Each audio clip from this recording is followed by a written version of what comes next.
This is how to do proper rehab to make your pain go away.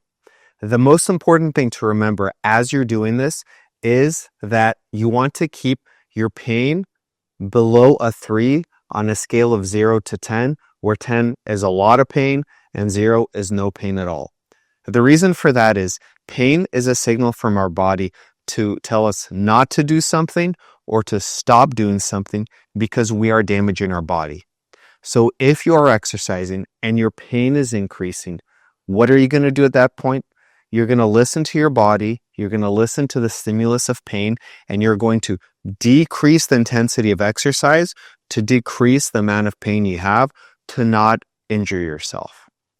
Now, if we look at the science of building muscle, for our purposes, it's different than powerlifters or bodybuilders. They have different nuances of how they grow their muscles to those specifics. For us, all those don't matter. The only thing that matters is that we get the muscle to feeling really, really tired or fatigued, or what in sports is called pushing the muscle to failure. And what that looks like is you're basically going to be doing an exercise to the point where you're having difficulty lifting the weight because it's so tired, but not because it hurts. Because if you're having difficulty lifting it through pain, it means you're injuring yourself. So don't do that.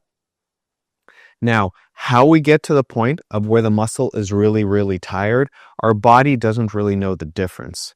So we can do 2 sets until it gets tired. We can do 5 sets until it gets tired. We can do 5 really slow repetitions in each set.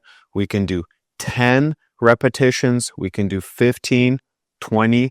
The numbers don't really matter. Focus on getting to the point of feeling really tired or fatigued in the muscle, because that's the stimulus that makes muscle grow, and it doesn't matter how we get there. The example I like to use is I can go and turn on a light switch, or I can run around the room 5 times and turn on the light switch.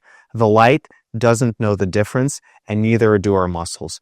So once you get to the point where the muscles are really tired or fatigued, then you stop and you leave them alone. The next part is rest. Over the next 3 days after you make the muscles really tired, your body is going to build new muscle. This is the main work that happens. Not you doing the exercise, because let's say for my bicep, I can make it really tired in 5 minutes, but then for 3 days, my body's going to build new muscle. The most important thing is to not get in the way of your body doing the most important work of you recovering. So at that point, you leave it alone. And then for every area, you can exercise twice a week. So if you do, let's say, a shoulder injury one day, you can do the next day, or the back the next day, and return to each one of those in 3 days. Or you can do all your rehab in 1 day, and then in 3 days, come back and do it again. Overall, our muscle will start to shrink or atrophy after about 2 weeks. So if you exercise 1 time every 2 weeks, that becomes enough to grow the muscle. But if you exercise twice a week, you will make results and your recovery will go much quicker. Now, to touch on the 3 main points that I talked about, you want to keep the pain below a 3 out of 10 while you exercise.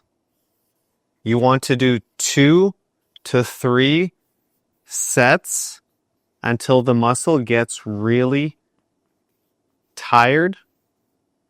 And then 3, leave it alone for 3 days.